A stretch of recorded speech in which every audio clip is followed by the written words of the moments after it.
दोस्तों, industry report and analysis में आपका हार्दिक स्वागत है। दोस्तों, हाजिर हैं हम एक बार फिर से हमारे डिफेंस सूट की आज की सीरीज लेकर। पहले अपडेट पे नजर डालते हैं। इंडिया को एरो इंडिया के थ्रू डिफेंस मैन्युफैक्चरिंग का ग्रोइंग सेंटर के रूप में प्रमोट किया जाएगा।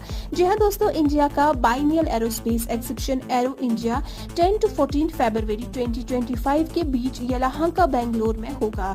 ये इवेंट इंडिया को एक हब के रूप में शोकेस करेगा जो मिलिट्री एयरक्राफ्ट, हेलीकॉप्टर्स और एडवांस्ड एवियोनिक्स बनाने में आगे है।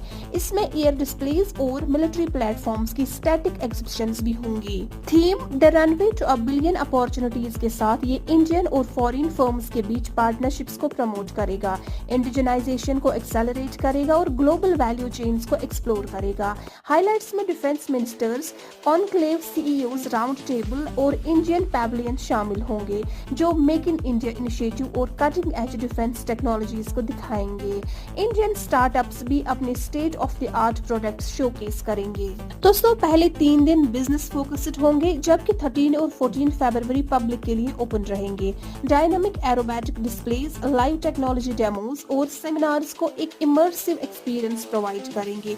पिछले एडिशन में 7 लाख विजिटर्स, 98 कंट्रीज और 809 एग्जिबिटर्स आए थे और ₹75,000 करोड़ से ज्यादा की डील्स हुई थी। 2025 एडिशन में इन माइलस्टोन्स को क्रॉस करने का एम रखता है। अगले अपडेट की बात करें तो रेवोल्यूशनरी फॉर इंडिया एम का प्रोग्राम का एरो इंजन डिसीजन 2025 में एक्सपेक्टेड है।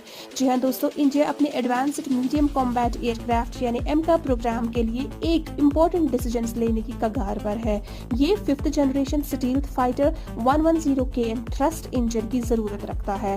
फ्रांस की सैफ्रॉन और यूके की रोल्स रॉयस के साथ नेगोशिएशंस चल रहे हैं और दोनों के अपने डिस्टिंक्ट एडवांटेजेस हैं। सैफ्रॉन एक कोलैबोरेटिव डेवलपमेंट का ऑफर कर रही है जिसमें 110 to 120 KM thrust engine core बनेगा और फुल टेक्नोलॉजी ट्रांसफर यानी TOT मिलेगा।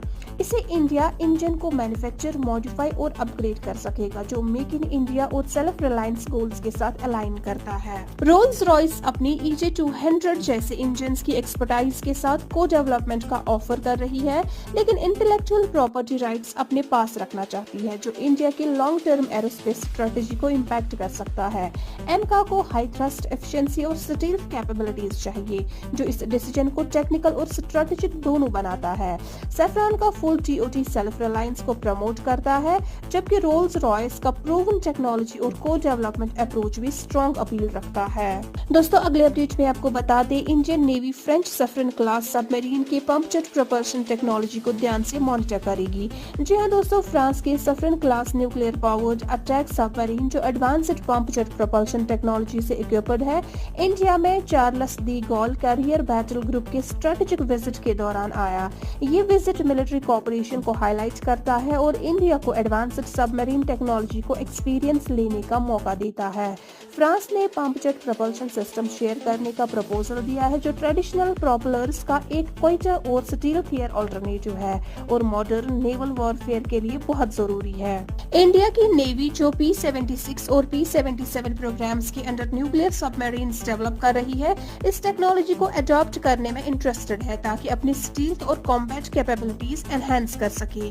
Pump jet propulsion noise reduce करता है और एफिशिएंसी बढ़ाता है जो इंडिया के स्ट्रेटेजिक डिटरेंस के गोल्स के साथ अलाइन करता है। इस विजिट के दौरान इंडियन ऑफिशियल्स ब्रीफिंग्स और डेमोन्स्ट्रेशंस अटेंड करेंगे ताकि टेक्नोलॉजी के इंटीग्रेशन पोटेंशियल को समझ सके। फिलहाल तो ये डिस्कस हो रहा है कि टेक्नोलॉजी को इंपोर्ट किया जाए या फिर लोकली डेवलप किया जाए। दोस्तों, आज की सीरीज में फिलहाल इतना ही। मिलते हैं अगले वीडियो में अगले कुछ नए अपडेट्स के साथ। हमारे साथ जुड़े रहने के लिए आपका धन्यवाद।